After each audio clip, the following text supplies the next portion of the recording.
tayo mag-secret file, ay ilike mo muna ang video na to at mag-subscribe na sa aming YouTube channel. Don't forget to click the notification bell para hindi ka nahuhuli sa latest episode ng DJ Rocky's Secret File.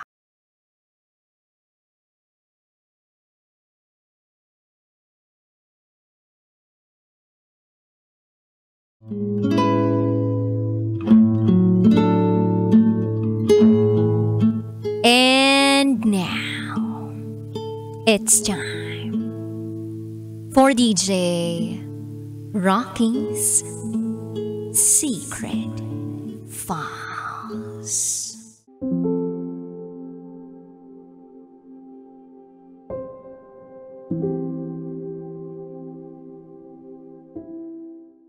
Ninong lang ako ng sarili kong anak.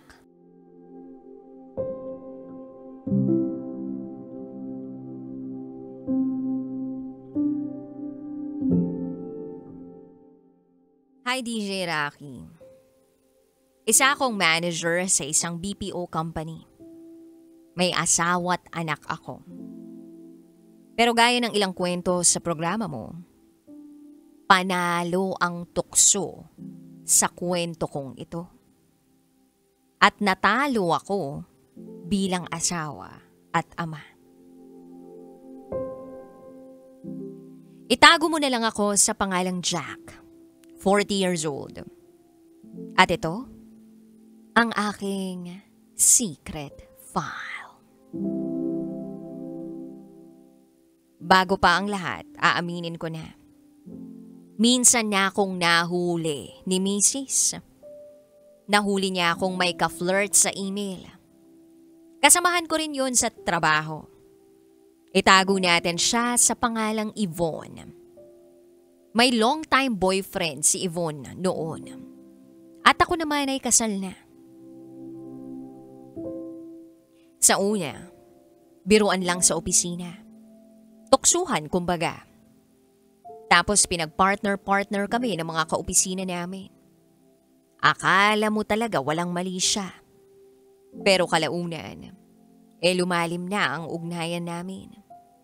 Hanggang sa isang araw, nahuli kami.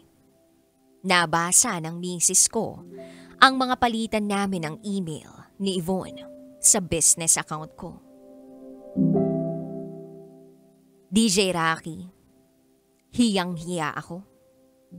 Para akong nilamon ng lupa. Sinubukan kong ayusin ang relasyon namin ng misis ko. Pinilit kong bumawi kahit hirap na hirap akong buuin ang tiwala niya uli.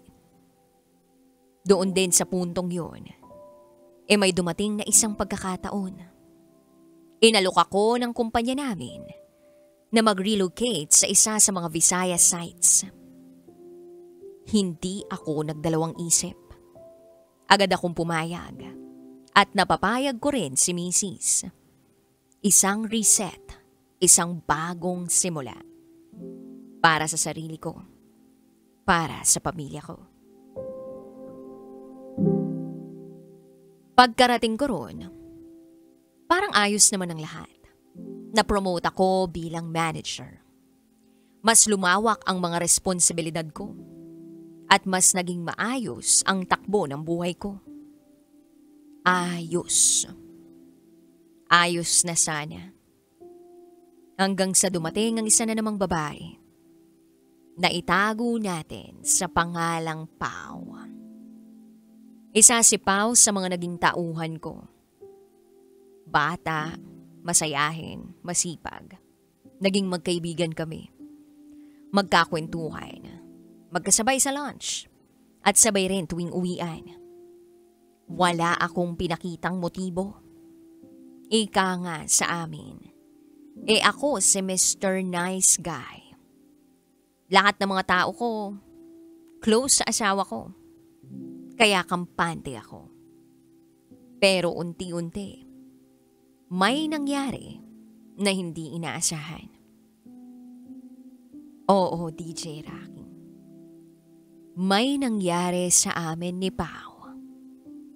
Nagsimula lang yon sa green jokes. Usapang trabaho sa una, hanggang sa naging personal na. That time, 35 years old ako. Siya naman ay 25. Imagine, 10 taon ang agwat namin. Isang party ang nagtulak sa lahat ng nangyari. Nalasing si Pao. Sumama ang pakiramdam pagkatapos malasing. Hindi siya nakapasok sa trabaho ng ilang araw. At dahil ako ang boss, ako na rin ang dumalaw. Inalagaan ko siya. Pinuntahan gabi-gabi. At doon nagsimula ang pagiging mas malapit namin ni Pao. Sa isa pang party, naulit. Nagkataon din na that time, wala ang asawa ko. Nag-inuman kami ni Pao. Kasama yung mga kaibigan namin. Hindi kami nalasing. Pero noong inihatid ko na siya sa apartment niya, hindi ko inakala na hindi namin mapipigilan ang mga sarili namin sa aming nagawa.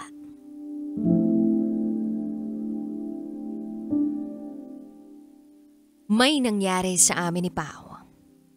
At hindi yon one time, DJ Rocky. Naulit yun nang naulit. Hanggang sa may nabuo. Oo, DJ Rocky. May nabuo. Isang lihim na bunga ng bawal naming relasyon.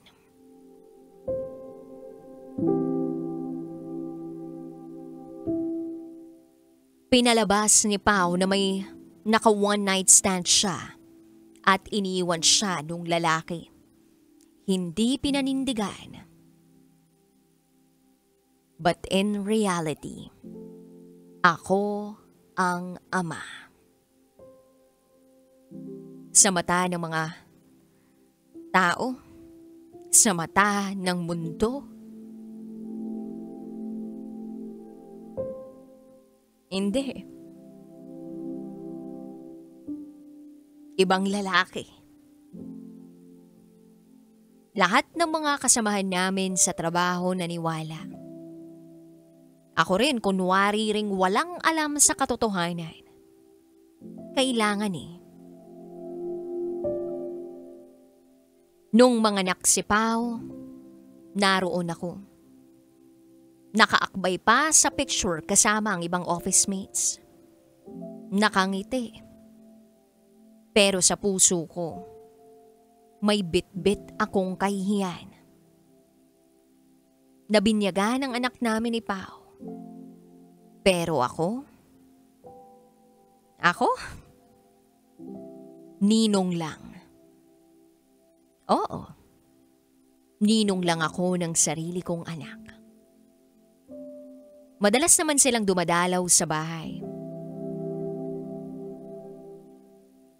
Hanggang sa dumating ang pandemya.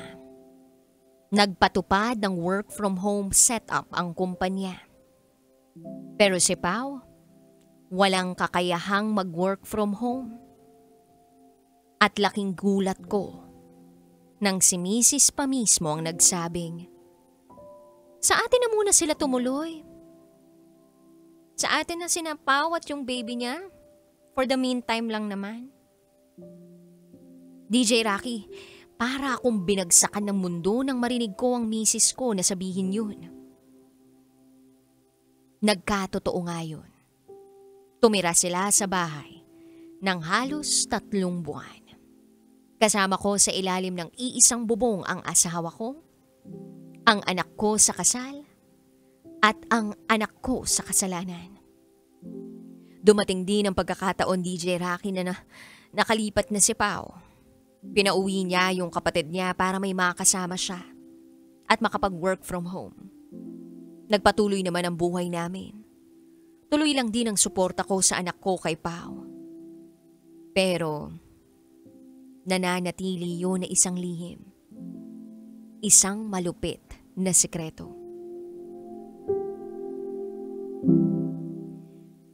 5 taon na ang anak namin. Nakatanggap siya ng award sa school. Proud ako sa kanya. Pero tahimik lang ako sa gilid. Hindi ako makapalakpak gaya ng isang proud na ama. Proud daddy. Hindi ko siya maipagmalaki. Hindi ko siya matawag na anak sa harap ng ibang tao. Ang tanging nakakaalam lang ng lahat ay ang kapatid kong lalaki. At ngayon, kayo na rin, DJ Rocky. Pati ang mga taga-subaybay sa programang ito. Gusto ko na maibahagi ang pinakaiingatan kong sikreto. At sana ay kapulutan nyo rin ng leksyon. Ang tukso hindi yan basta-basta sumusuko. Alam mo, kaya mong labanan. Pero kapag pinapasok mo sa puso mo, mahirap na yang alisin. Walang panalo sa pagtataksil. Kahit pamukhang tahimik ang lahat. Maaaring makuha mo ang gusto mo sa isang saglit. Pero ang kapalit nun ay konsensya, kahihiyan, at ang pagkakaroon ng isang sikretong kailanman ay hindi mo maipagmamalaki sa iba. Masaya ako sa buhay na meron ako. Pero may lungkot na hindi matutumbasan ng kahit anong ngiti. Ang lungkot ng pagiging isang ama sa dilim. Salamat DJ Rocky sa pagkakataong mailabas ang bigat ng kalooban ko. Kahit sa pamamagitan ng kwentong ito, nabawasan kahit konti ang bigat ng kasalanan ko. Hanggang dito na lang po. Muli, ako si Jack. At ito, ang aking secret file.